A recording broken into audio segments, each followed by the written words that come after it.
Thanks for joining us tonight. I appreciate, Jake, your help again behind the scenes, putting it all together so we can share that. My name is Representative Ryan Wilcox, and I am the current representative for House District 7, which is the north end of Weber County. That's North Ogden, Pleasant View, Ogden City. And then we have with us as well Representative Matt Gwynn over in District 29. And I'll let him introduce himself. Representative Miles and Representative Musselman. I believe that Representative Waldrip will be joining us, and if we get lucky, we might get Schultz as well. But here we are tonight. Again, thanks for spending a little bit of time with us. And of course, if you have, as you're watching this, if you have any other questions that we don't address about the session or what it was like this year, we're happy to answer those. We all have, I think, public social media channels as well as our email addresses that we're happy to post there in the chat as well or in the comments. But anyway, so I think I've already introduced myself. I guess this is my fourth term in the House, just with a giant gap in the middle, about 7 years. It's good to be back serving with the Weber County crew. Matt, do you want to introduce yourself a little bit? Yeah, it's Matthew Gwynn, Legislative 29 again, serving Northwest Weber County and Southeast Box Elder District, goes all the way up to about the midpoint of Brigham City and then east to the canyon, mouth of the canyon. Freshman legislator. I spent 7 years on the Far West City Council prior to being elected this last session. Ran 3 bills, one successfully got through. Received a Legislator of the Year from the Fraternal Order of Police. Spent most of the session just trying to learn and listen. So I kept my mouth shut as long as I possibly could and didn't run a terrible amount of bills. Just wanted to watch and learn. I like how you described terrible as in the number of bills. We have some of our colleagues, not in this group, but that seem to think that it's wonderful to run 30 bills. So I like that. Thank you. Cal. Yeah, Cal Musselman. This is my second term. Still consider myself just new at this, though. Although I'm vastly better than I was the first couple of years. And I live in West Haven. I've lived in Ogden, lived in Roy. Interestingly enough, I've lived in all 3, in fact, almost dead center of each of the cities that are in my district as it's currently just boundaried. We'll see what happens with redistricting. That'll be interesting for all of us, I suspect. But yeah, glad to be here. Glad to be part of it. I know that we have some questions that were pre-written. I've got a few that I can throw out there as well. And I know Ryan's got some. So if we don't have them just coming in, we've got several things to talk about, I believe. Hey, thank you, Cal. Kelly. Okay, Kelly Miles. I'm in my 3rd term, and I live just on the outskirts of South Ogden in unincorporated Weber County, kind of at the mouth of Weber Canyon, and I represent District 11, and that includes part of South Ogden, Washington Terrace, Riverdale, Uinta, and then I cross over into Davis County and represent South Weber and Layton and just a small little piece of Clearfield. So it was an interesting session this last time. I can tell you that Matt hit the ground running. Ryan and I served in law enforcement and criminal justice with Matt. And when he says he kept his mouth shut, I wouldn't say he kept his mouth shut, but it was in a good way, Matt. It was in a good way. You brought a great perspective to that committee. So look forward to talking a little bit about this session, and we'll go from there. Thanks, Ryan. Thank you. And it looks like we have Representative Waldrip. Steve, are you there? I am. Hi, I'm Steve. How's it going?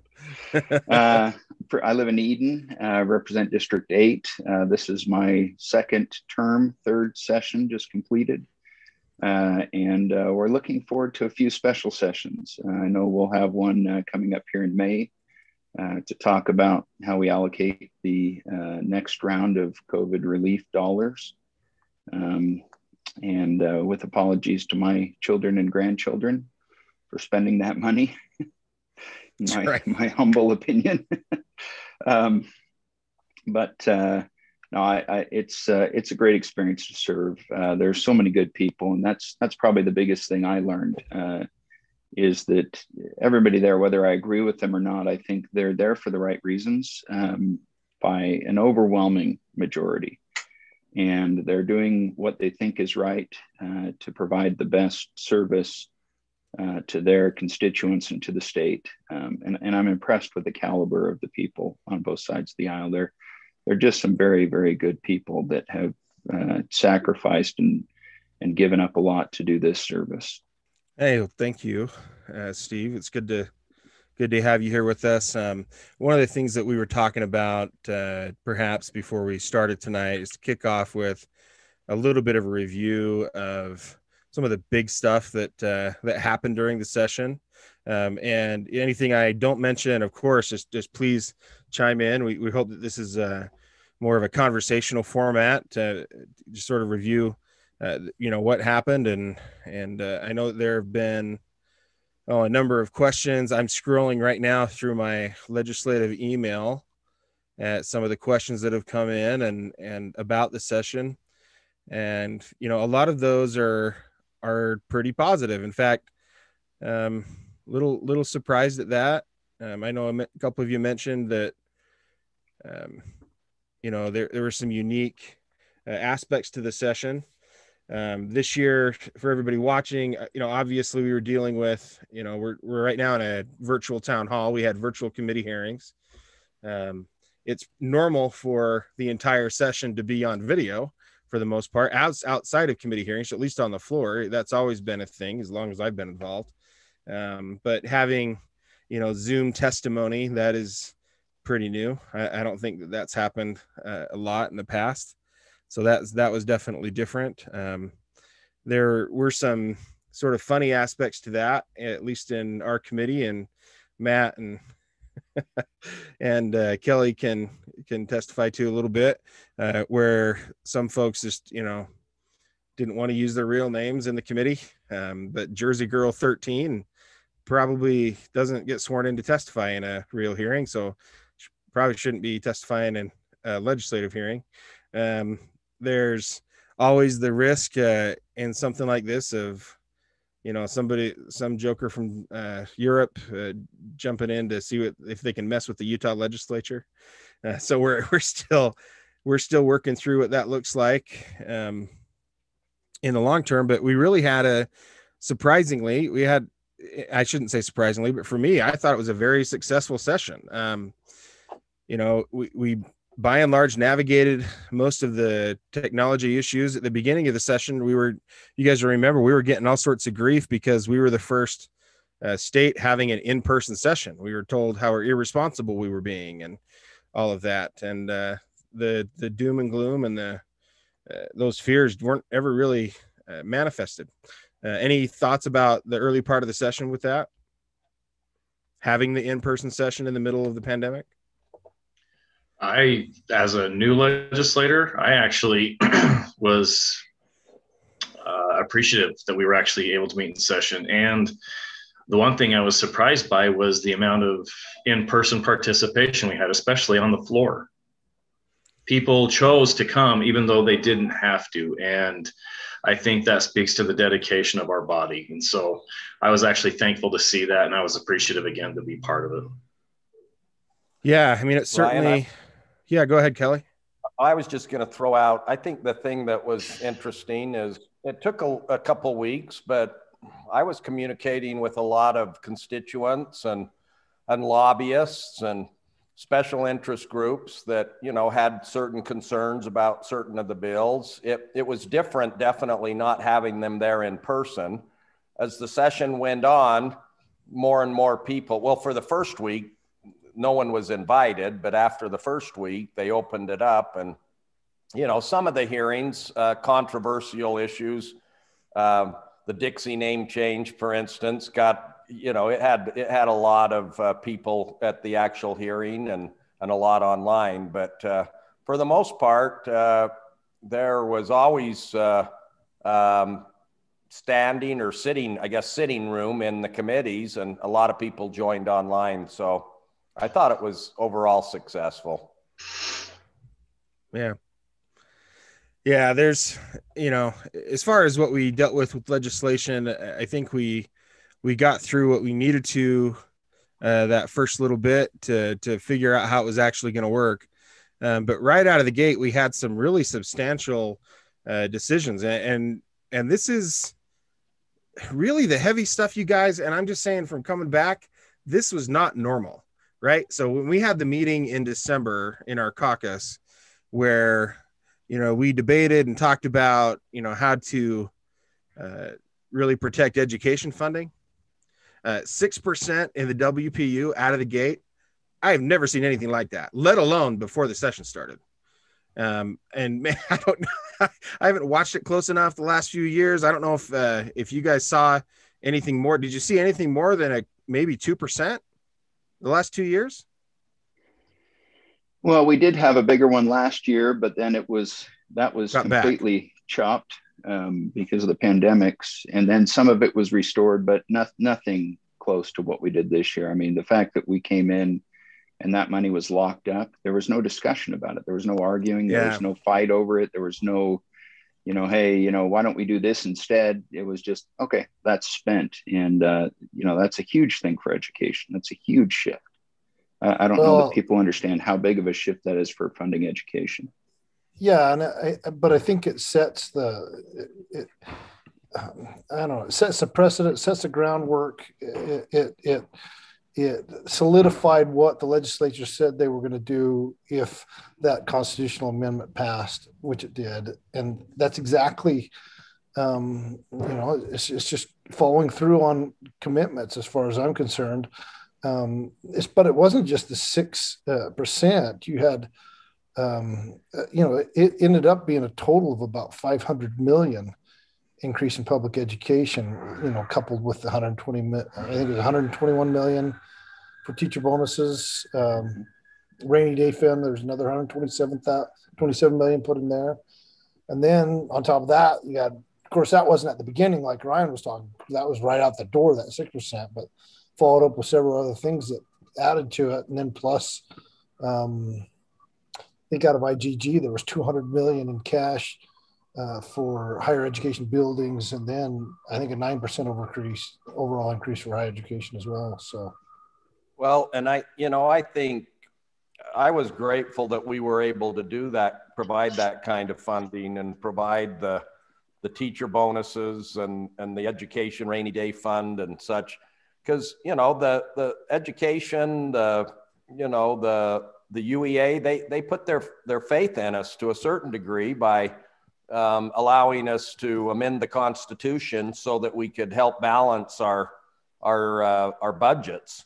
And so I think it was helpful that we were able to show that, look, we are committed to education. You know, education has always taken a big piece of the pie.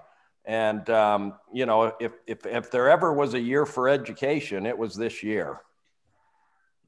Yeah, that was a lot of fun. And, you know, even the early discussions right after the election last fall, when we started realizing that we were going to have, you know, we were going to have a little bit more of a budget than we expected. You know, I started hearing about bonuses for teachers and those that had shown up, as we had seen, you know, more and more data that not only was that the right call, but that those teachers that had decided to stay in the classroom and had committed to it had made a huge difference in those kids' education. There were a number of districts throughout the country, and even some here in Utah, who refused to make that decision, and the outcomes weren't close, right? So as soon as we started having those discussions, and, you know, I remember having a conversation with some of the members of our leadership team about how a lot of those kids were being served by frontline folks who weren't teachers. Right. We had secretaries teaching second grade and third grade and fourth grade and, people filling in all over the place. And so I was really frankly blown away when we made the suggestions that, we should include all of those frontline staffers in our schools in the bonus program to not only not get pushback, but to immediately say, yeah, you're right. Let's do that. I am not used to this kind of response from a leadership team before the session starts. So before we even have final numbers, that really blew me away. So I wanted to acknowledge that was very different out of the gate, but also on a policy standpoint, we had one of our larger policy shifts, at least in the Second Amendment category, that was really done before the session started, right? When we talk about the concealed carry permit, how many of you worked on that in the last 7 years?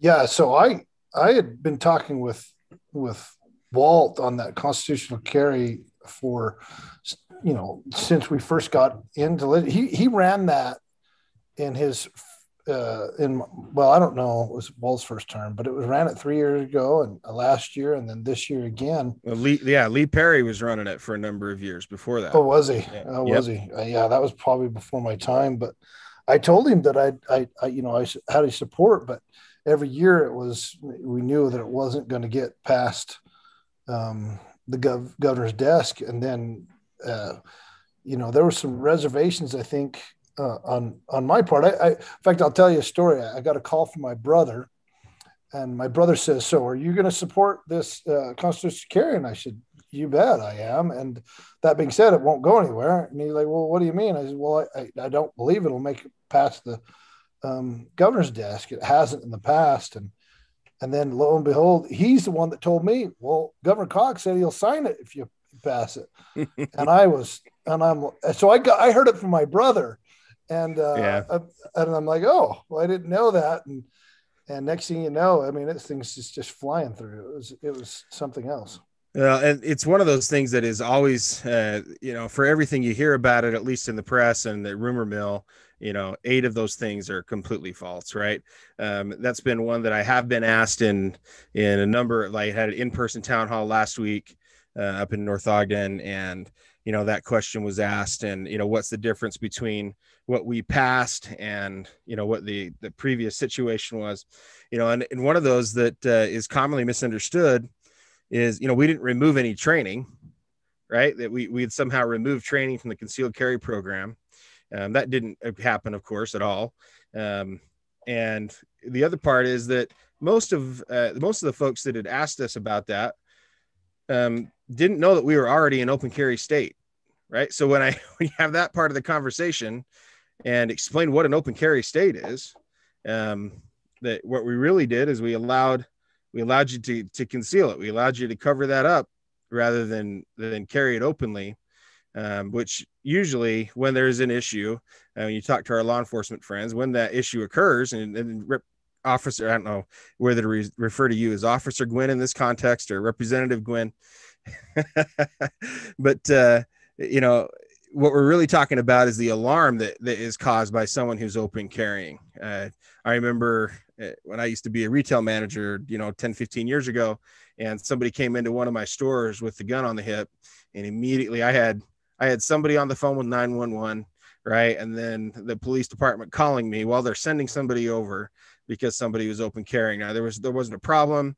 There wasn't anything going on, but I knew exactly what we're talking about when we're talking about the need to remove that requirement. It was far more of an issue for folks out there that they were open carrying than they ever would have been if they'd been allowed to conceal. So anyway, it was interesting to get that done. Again, a huge lift. And again, really that groundwork has been laid over the last decade by a number of legislators, the old gun caucus, but most recently with Representative Perry and Representative Brooks carrying that through this year.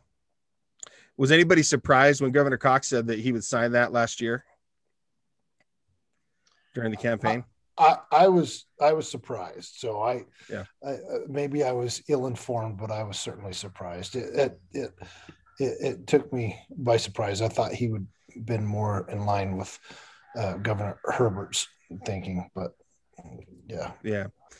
Well, that was always the issue before. I mean, Perry got it out of the House a couple of times, I think, and it was held in the Senate mostly just because the governor wouldn't sign it. It seems like we sent it to his desk once or twice too, and he vetoed it. I don't know if you remember the details on that. Anyway, those right out of the gate were very strange. They were very different for me coming back. Anything else, guys, that stood out to you early in the session? I just want to thank everyone that sat around me or met with me between meetings. Everyone was very patient, made sure that I was getting taken care of, made sure all my questions were being answered. That includes everyone here. And so I just want to let everybody know that was appreciative, and it was a very warm welcome. I would say one of the things that, along with, first of all, Matt's been great to work with. He's a definite asset. His understanding of, especially where rubber meets the road and law enforcement is critical. And I think having that both at the legislature, but from Northern Utah as it pertains to our area, and being able to rely on him, and we rely on each other, right? As representatives from Northern Utah, to be able to pick their brains on the areas of expertise that each of them have. And I've already been picking Matt's brain on multiple occasions on as it pertains to law enforcement and sex trafficking. And he has really in-depth knowledge and understanding of those things that especially on sex trafficking and those types of violations, I don't have an in-depth knowledge, and that was helpful. But one of the things I think that I was surprised by, maybe not so much early in the session, but we saw signs of it early in the session, that the amount of benefit that we were getting, especially, it was revealed at the end of the session, but we knew it was coming. As it pertains to transportation and infrastructure funding in Northern Utah, we really knocked it out of the park. And, we can pontificate why we got so much love, but in the end, I'll tell you one thing: it was due. And we've gotten it over the past year, and we got a lot more coming. And I think that was maybe not a surprise, but as much as we got, wasn't expecting 5,600 happening as fast as it was going to happen. I don't know if you guys were or not. Yeah, that was, again, some astute legislative maneuvering. It does help us to have Northern Utah well represented in leadership at the moment for those projects. Again, that was a fun thing at the end. That was definitely one of those, especially after the investment in education, that it's good to see that we could work out there. Steve, one of the things that wanted to ask you about, and we'll go to each of our legislators here, maybe tell us a little bit about the legislation that you ran, maybe your favorite bill there, and then your favorite bill in general that maybe we haven't talked about yet. So your favorite bill that you ran that you feel like hopefully makes the biggest difference in your area that you were working on, and then maybe your favorite bill in general. It doesn't necessarily one that you ran. I don't know how anybody could not have the same feelings about my favorite bill that I do. I know Cal does as well. It was on the annexation and incorporation process. It was such, over the last, 18, 24 months, that has been such a disastrous impact on people. And that's kind of where I got involved. Is I had a friend that lived out in West Weber and said, "Hey, this is what the process is." I said, "Well, that doesn't make any sense." And, and so that began the long journey of special sessions last year, and trying to balance the rights of property owners with the rights of the ballot. And we spent over the interim through the pandemic in 2020, we had about 30 people meeting every few weeks and going over how to make that whole regime work. There are still lawsuits out in NERDA from the old law. There's lawsuits pending in Hideout from the old law. I mean, it was an area of code where so many exceptions had been made over the years that there was the exception was the rule. I mean, there were no rules any longer. It was more exception than rule. And so we kind of reeled it back in and said, here's, we want to provide certainty for landowners. We want to provide certainty when it gets to the ballot box.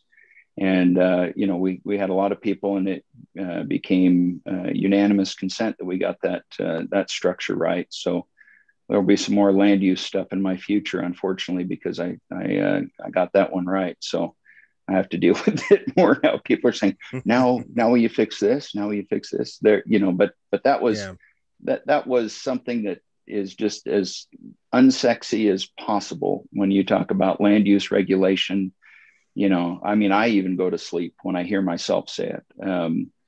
But it represented... I can attest to that. I can attest to hours and hours of me and Steve sitting in his office with a whiteboard and doing flow charts and trying those processes and notifications, and it was something to behold. Yeah, it was a long, complicated process. You're dealing with big money and issues that impact people's voting rights. Do they have the right of self-determination, and at what point? And so there's a lot of passion around this area of very boring law. So that was my personal favorite bill, just because it took so much to get there. Of the bills that we passed during the session, picking a favorite, wow, that's going to be a tough one. I do like, I think if I think back to the session, the biggest win for me, in my view, of our legislative session was the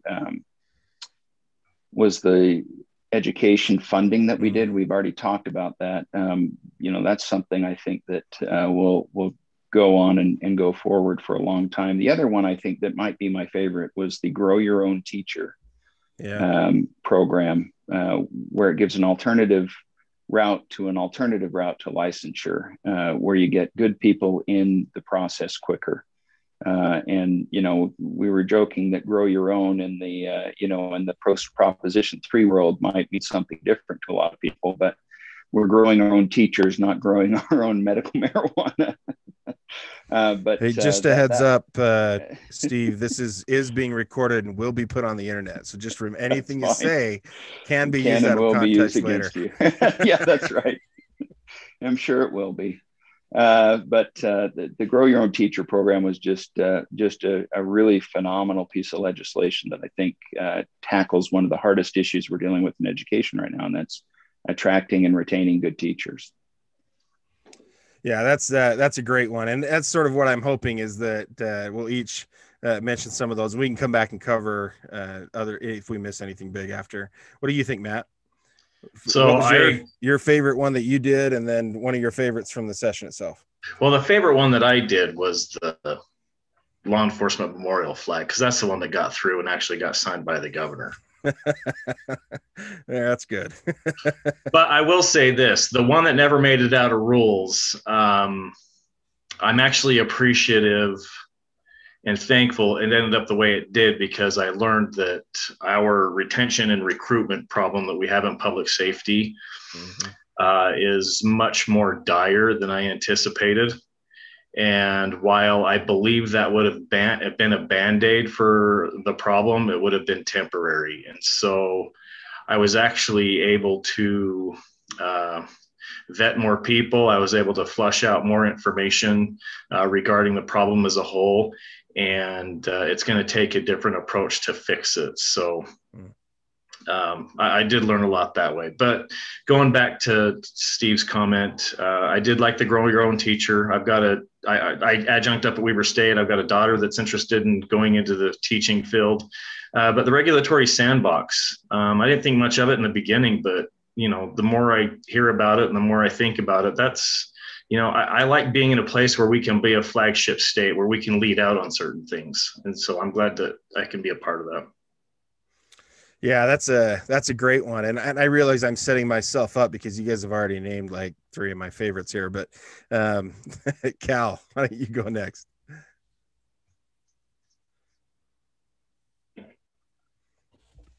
Well, I could go unless Kelly wanted to go. I seen he turned his camera off, but for my, I guess my own favorite, you guys get tired of me talking about it, but it's the corrections bill, and I just inherited that honestly from Jeremy, but it made an adjustment that more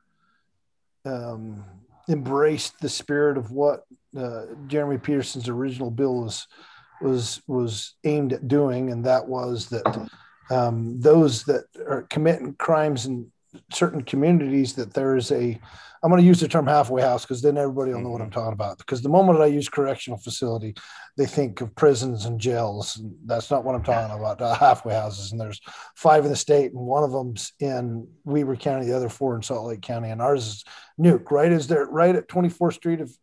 If anybody that listens to this in the future or is on now, right there at 24th Street. And if you look off to the north on the east side of 24th Street, the Nuke facility is just kind of tucked right back in there. Right next to Grant Trucking. Yeah, that's right. Yeah. That's right. And an interesting note on that, I want to talk about that just for a second, but the location of that. But Jeremy's original bill was, the idea is we're getting all these in we're kind of the hole in the anthill, right? Where those that are having to go through the halfway house or the corrections process after prison or jail get released into those centers, and then they go out into the communities because they have to get a job in the community. They become integrated in the community. So we end up with a lot of what are potentially higher risk for reoffense citizens. And so anyway, with part of what I did last year, we got funding for a new facility in Utah County, which will be a 90-bed facility, which is a significant facility, and that'll draw down the beds on that one. But what we did this time was, instead of using some of the data that Jeremy originally put in his bill, we used a more targeted data and aimed that so that it truly sized those facilities at a size that was appropriate for how much offense was taking place in that community. That's what that bill did. But there'll be follow-ups to that. The whole idea is to draw that down to a size that's appropriate for Weber County, and that'll be multiple bills. But in the end, we should be right around 60 beds, and we have 155. Yeah. Cal, that's significant. Can you guys hear me again? Yeah. Yeah, I'm glad you mentioned that. That was one of my first stops after the election was over at that halfway house, just to see where we were, what had changed since I left, what hasn't changed. And you'll remember I called you up before the session and said, hey, I want to co-sponsor anything you do to solve this problem. Yeah. I want to work on this with you, because it is what you mentioned, but it's also, a piece of this that really is a humanitarian issue. We talk about it in terms of recidivism, but, percentages of or success rate percentages for those who successfully transition out of correctional system back into our society is largely dependent on their own personal and family support. And if they're shipped off somewhere else to some other community, that just doesn't exist. It doesn't exist. That's right. And that's what the spirit of both what Jeremy did, the funding we've got, and the bill that I did, the bill that I'll do again next year, will embrace that idea that to get them at least the opportunity. Ultimately, it'll be still corrections. We're not going to be, dictating in code what corrections, how they sign them. But if they have the facilities in the right communities, then they can. We want to do whatever we can to give them the best shot at it. And what else was your legislation that you thought might be your favorite? Well, I think there's others that I'm going to take a second to talk about something else. If that's okay, Ryan. And that is 24th Street. That new interchange is on I don't know exactly where it is on timeline, but that's going to be happening. And I believe that is a portal to the change in downtown Ogden, because once that 24th Street interchange takes place, and I think it's funded 2023, but you guys could correct me if you no otherwise. When that happens, that strip, that 24th Street, and going on that viaduct, crossed Union Pacific Rail Yard and down into Ogden, that is really something that's going to be significant, and it'll be a significant change for Ogden. And as Ogden goes, we all got to realize this: as Ogden goes, we all go. And the better off they are, the better off we are in every community around it. And I think that'll be significant. And we need to play integral roles and be aware of that. And I want the community aware of it as well. That's going to be something. It will really be something. Yeah, thank you. All right, Representative Miles, what was your favorite piece of legislation that you worked on, and then maybe one other? So I'm going to start with the overall legislation that, I mean, I helped work on it, but it wasn't one I sponsored. And I'm going to talk about mental health treatment as a whole. You know, I think this was the year everybody kind of focused in on the need for improving our mental health, not only the delivery, but the availability, and, you know, making sure that the state, our constituents were aware of it. And we ended up allocating $26 million towards mental health programs. And there's a couple that I really wanted to highlight. One of them was Representative, I think it was Representative Peterson. Was it Peterson or no? Yeah, Val Peterson sponsored, where he put together a council, a mental health council with educators and mental health and behavioral health. And their task is to take a look at and seeing how we can continue to offer and improve mental health. Another was early childhood mental health programs, Representative Elison. And it centers around the idea, and we heard this come through Health and Human Services, and I'm surprised no one's picked up on it before, and maybe we have, but it hasn't been funded. But the idea is to start providing mental health to our youth, to our children and our youth, before we need the correction centers, and before we need the halfway houses, and before we've got, you know, serious issues with suicide and that. So I think those are a couple of the programs. And then there's an ongoing, you know, the Health and Human Services, we're continuing to look at how to deliver mental health in our public facilities, you know, our 13 centers throughout the state, to make sure it's brought, that they're getting evidence-based treatment, and helping make sure that folks are actually getting the kind of treatment that's going to help them get better. So overall, I was grateful for that and what we did as a legislature. A personal piece of legislation that Senator Milner and I had been working on for, last year we passed it, and it died on the board in the Senate at the last hour. And so this was administrative garnishments. So it really does help our small businesses. And basically it's streamlined. If you've got someone working for you that has a judgment against them, they're behind in child support, they didn't pay their visa bill, or for whatever reason, there's an outstanding judgment against them, and the creditor obtained a garnishment, it's a lot easier for the employer to respond and withhold the amount of money. It just streamlined the whole process. So that was a couple things that I wanted to highlight. You know, to respond to what you said there, you know, some of that information that came through that I think is be interesting for those that are listening to hear. There's a huge difference in outcomes in mental health treatment, right? When we looked at that data, you know, whether a kid, and I'll just use the example of Pleasant View and Perry because they're so close to one another, but they're in different counties. And if a kid receives treatment here in Pleasant View, here in Weber County, he's about 66%, so about 2/3 of the time it's successful. which, you know, you can argue about whether that's high enough or not. It's probably not. But if that kid happens to live in Perry, it's a third, right? He's twice as likely to have a positive outcome, meaning he recovers from whatever it is that we're dealing with, whatever it is we're treating him for, depending on where he lives. And that is really hard to stomach. And so when we talk about evidence-based treatment, we talk about, you know, the issues we have, we are still very much in a place with mental health services where we are a little, it's, you know, focusing on quality is a little bit of a luxury. Yeah. Because we have so many quantity issues.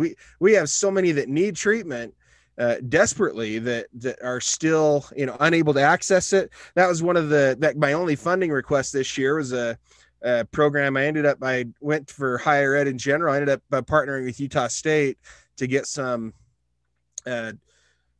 therapists cross-trained to handle the specialty in law enforcement, and law enforcement officers to be able to be cross-trained to handle a lot of the, you know, get a certificate in mental health training, just because of all the things that they need to deal with. And in my role as the chair of law enforcement, that's what I decided to focus on with that.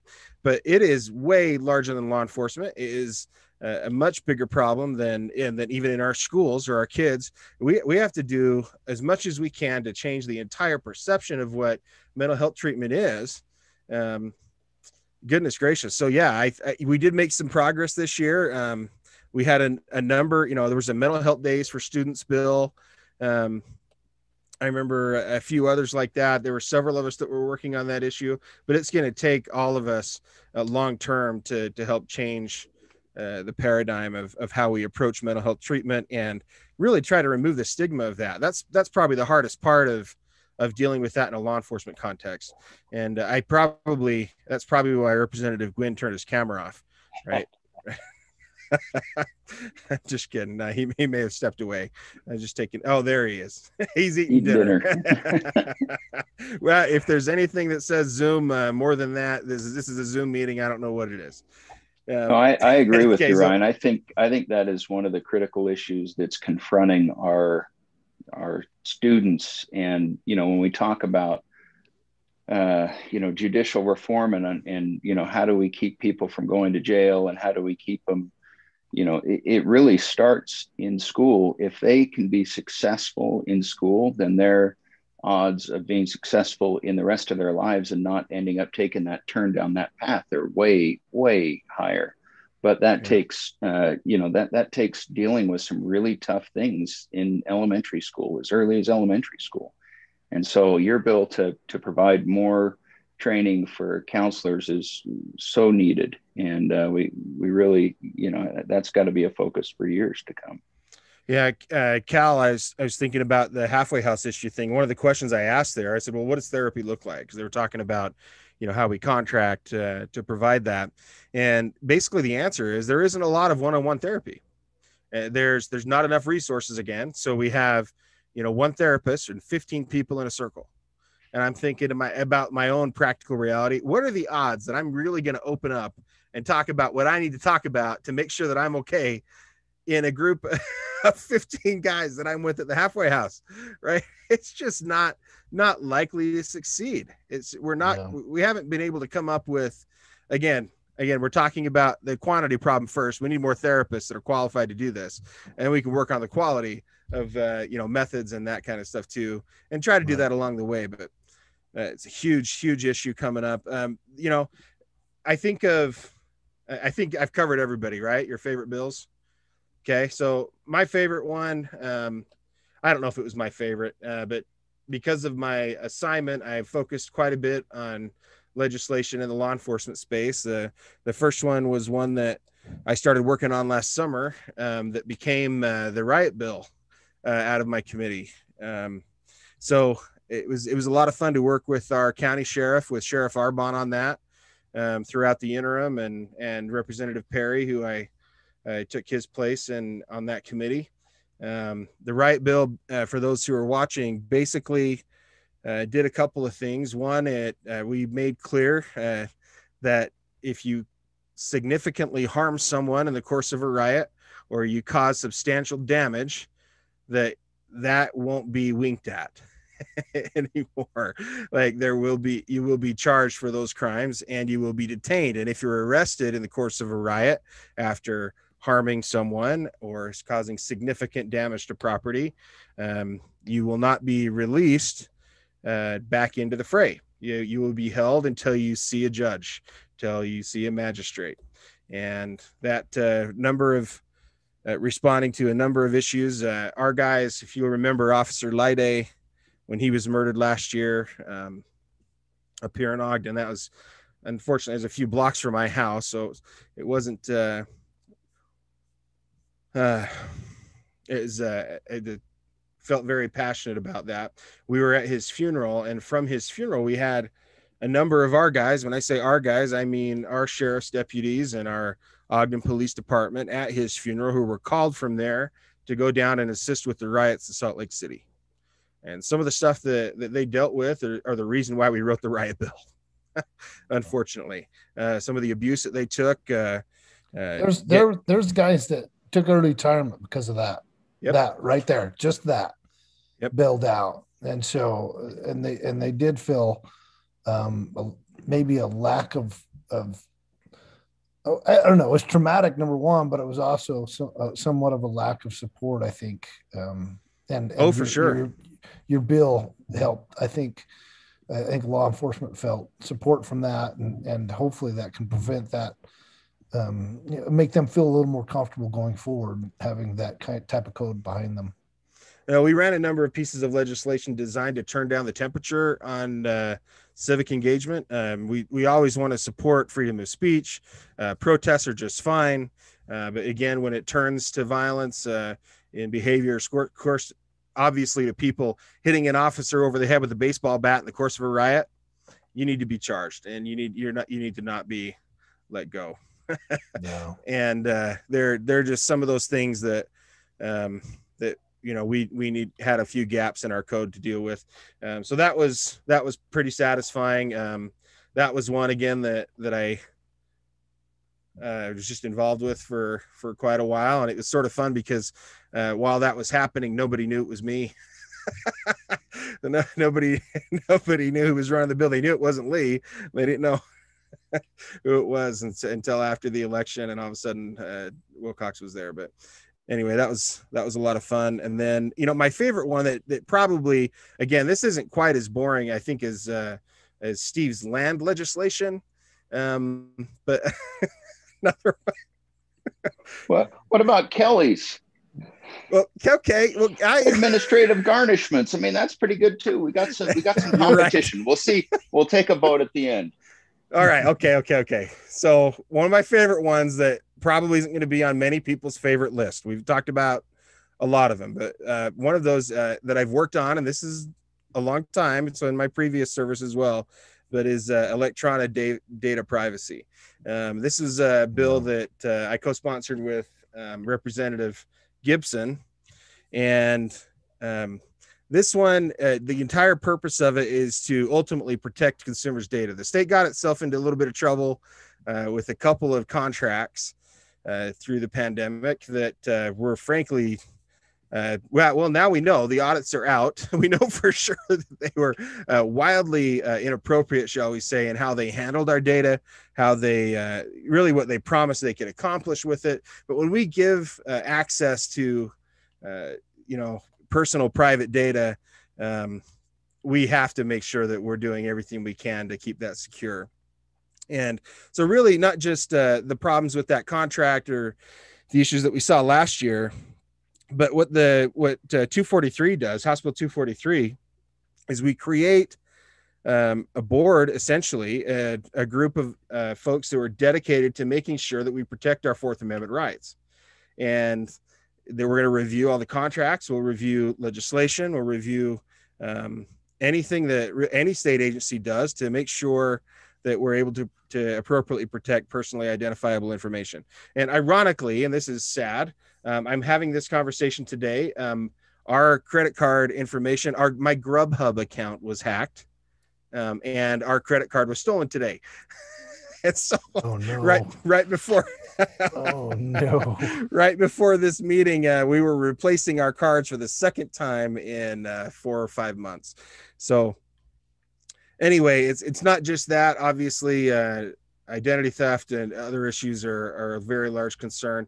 I was the technology chair, and I left the first time around, and at that time we were getting at about 50,000 electronic attacks on our state systems and our legislative email systems and servers a day. I'm sure that it's only up since then in the last 7 years. I'm sure that hasn't gone down. So there's a lot of risk there in that space. I'm glad to see that one pass. I think we've talked about the mental health issue quite a bit, education, housing. The very one I probably had the most emails about that none of us have mentioned. I wanted to address that, and SB 205. It's like we have a question from Kendra about 205 out of the Senate. That one will be a little bit weird for us to answer just because it never got sent to the House, right? Yeah. So we can tell you what we know about it, but that one might be better to ask the Senate guys in detail.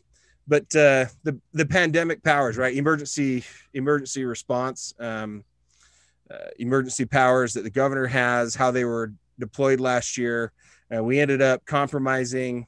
I mean, here we are on the 12th. The statewide mandate was lifted 2 days ago because of, I think that was 294, right? Or 195 out of the Senate, SB 195 that passed that one. Anybody want to comment on that? I went into Del Taco today and their sign said masks recommended. Okay. Yeah. So, I think a little bit like the issue with concealed carry, the constitutional carry bill, a lot of the concerns about this one are sort of wildly overstated compared to what it actually did. Y'all remember that we didn't have a statewide mask mandate until about week 3 of November, right? Does everybody remember that? I know it seems like we had one a year ago and we had one all summer. We didn't really, right? That didn't happen until after the election last fall. So when that changed this time, everything basically reverted back to what, guys? Who's responsible for those? For local health departments. Yeah, your local health departments. They're the ones that are responsible for those now, and that's who had that ball before. Of course, the State Department of Health weighs in, and we had an order pretty quick. But I know I've had a number of text messages about whether we address that in another upcoming special session or not, depending on what that looks like. But any other thoughts about that, Steve or Kelly? Yeah, so I think Senate Bill 195, I think we ought to recognize, how the governor was willing to work with us on that too. I think that was something that was negotiated up front. I mean, they recognized that there'd probably been kind of an overstep of executive powers, and there needed to be a rebalancing. I mean, that's important. And bottom line, they were willing to work with us, and if there is an emergency, they can issue that initial emergency order. But then if they want to extend it, they have to go back to their legislative body. On the state level, it's the state legislature. On a county level, it's a commission or a council or whatever. And so, which makes sense. These emergency orders weren't designed to be long-term. That kind of negates the whole idea of an emergency. And so, right out of the chute, there's an emergency. Some decisions have to be made to protect the people, to society. But if we're going to extend it, and I think that's what Senate Bill 195 does. And in order to extend it, and I think we did a fairly good job up front, you look at the economic impacts. You look at more than just the health impact, right? And so I think that was a really good balancing act. And so I think some good decisions. But I also think Governor Cox, he recognized that, and it wasn't adversarial with them, and I appreciated that. And that was not that it was super adversarial with the previous governor, with Governor Herbert, but there was definitely a different approach to working with the legislature, right? Yep. Having, you know, Lieutenant Governor Henderson was remarkably accessible. You know, and so I'm even including the lieutenant governor role. I had much more interaction with Lieutenant Governor Henderson than I ever recall with Lieutenant Governor Cox at the time. And they were, again, it was different for a number of reasons, but I agree with you. We do appreciate that. There were, as with every piece of major legislation, certainly controversial ones, none of us got everything we wanted in that bill. Yeah. Yeah, that was what I was going to say. Pretty much everybody I talked to was unhappy, which is probably about right. Yeah, oftentimes it is. But I do feel like, and again, I know most of our colleagues did as well, that we were leaving it better than we found it. And certainly then the situation that we had going into the session, where we all felt uncomfortable with how it was handled a little bit, and recognized there needed to be some boundaries there. But anyway, I was glad to see that ball move. Again, even if it is incrementally, I was glad to see that happen. Hey, Ryan, I want to bring up, I just think it's worthwhile for us to talk about those tax cuts just for a moment. Then I'm going to go back, because I've been messaging back and forth with Kendra on her question on SB 205, and I tried reading through it real quick, but it's basically, she's just got a question about, you know, what's the future for the party as far as that dual path, whether it's signatures or through the caucus system. I believe that's her question. And I think it's might be okay for us to pontificate on that, even if it's not part of SB 205. Sure. But nonetheless, I want to talk about those tax cuts, because I think they're critical for a couple of reasons. Number one, Social Security, Utah is one of the only states in the entire United States that taxes Social Security, right? So I think that was due. That was coming. That needed to be. That cut was almost low-hanging fruit, right? Even though it might not be across the board like we'd like to see more tax cuts. It was obviously targeted, but I think it was worthwhile. And secondly, the military retirement as well. Utah is also one of the only places that taxes military retirement. So I think it was two things that we could kind of attack and cut that were appropriate. That being said, I just use what I hate people use, and that's when they compare Utah to every other state in the union on our tax policy, when we own, what is it, 30% of the lands in Utah are privately held. The rest of it is governmentally held. We're just not in the same tax circumstance. We're just not. You compare a state like Texas, which obviously has oil money in the first place, but 90% private, right? So their property tax makes up a huge margin on how they fund their state government that the state of Utah just doesn't have. So it's always just frustrating. And I just did it. And I just said, you know, we're trying to be what other states are, but those two things I think are appropriate.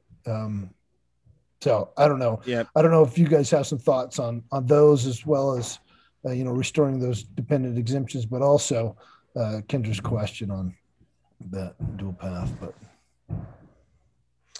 I mean, I've spoken all night, so I don't, I'm moderating this thing. So I totally agree with you. I cringed a little bit when you said you compared us to the other states. I think that's a horrible argument. Yeah, it is. So I agree. Well, I made up for it. I mean, I clarified. But you're right. And frankly, all of our sister states here, they fund education with property tax, period. No. That's how they do it. It's not that their rates are higher. They just have a lot more to work with than we do. So it is remarkably significant that we still came up with income tax cuts to $100 million, while we're still funding it the way we are. So, long term, we have to figure out a way to address that. The federal government isn't going to come back and suddenly give us like equivalent value for PILT, right? Voluntarily.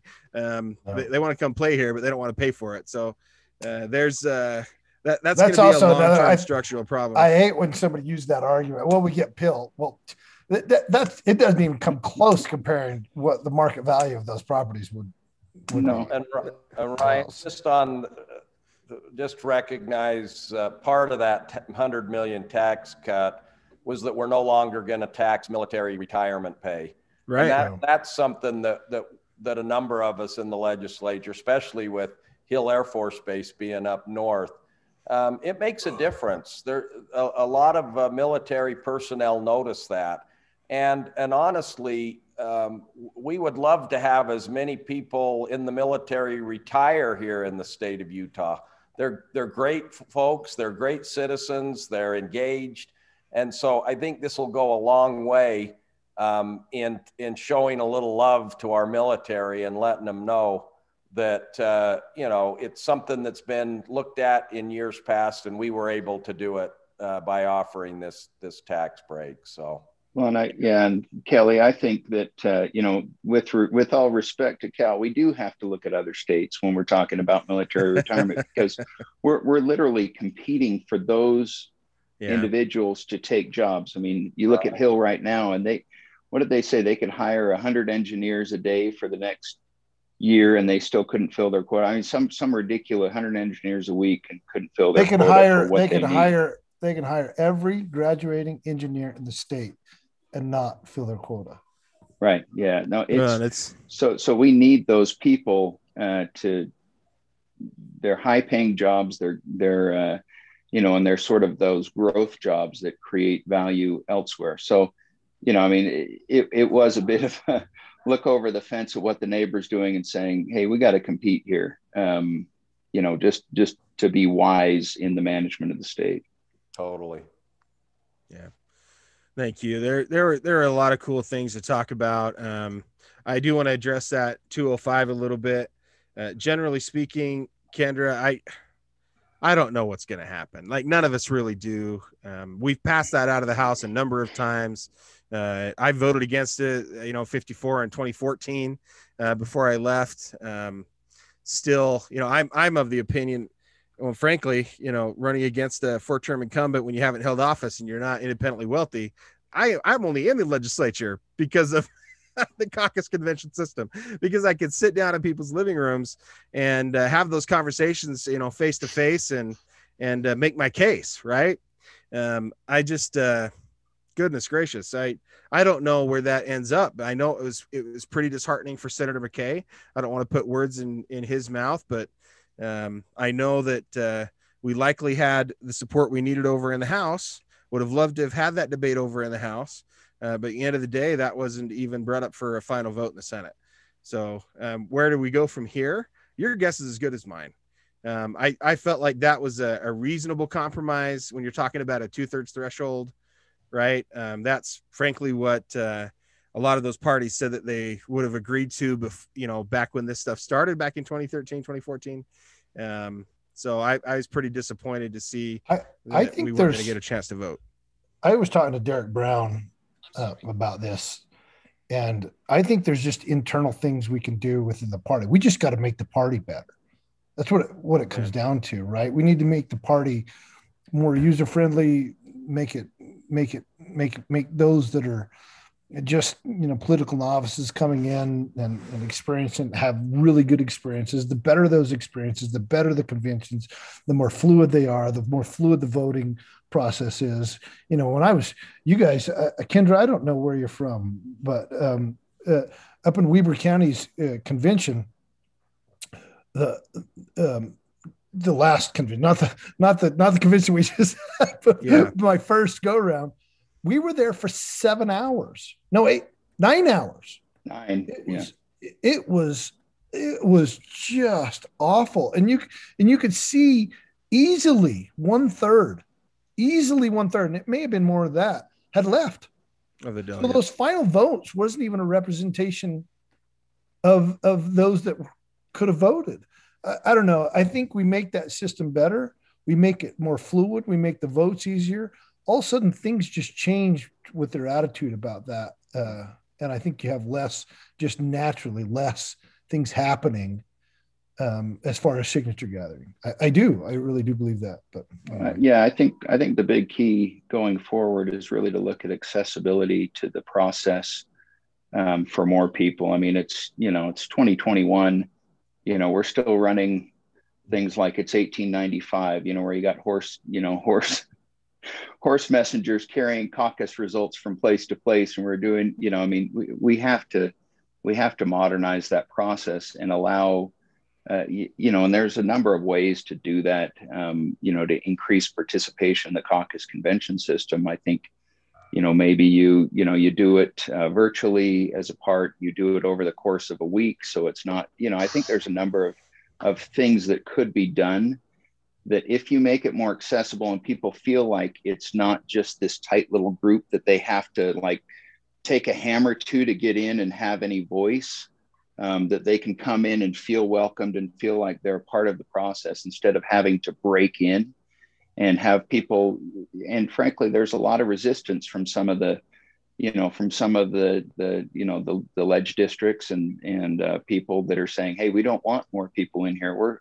We're fine, making all the decisions ourselves. You invite more people in, you're taking our ability to control things away. But that's where it has to go, or there's just going to be more and more pressure to do away with the system. I mean, it has to expand. It has to be more accessible and more inclusive in order for it to survive. I just don't see it surviving in this day and age if it doesn't, if we don't take it seriously and figure out how to make it fit the world we're in today.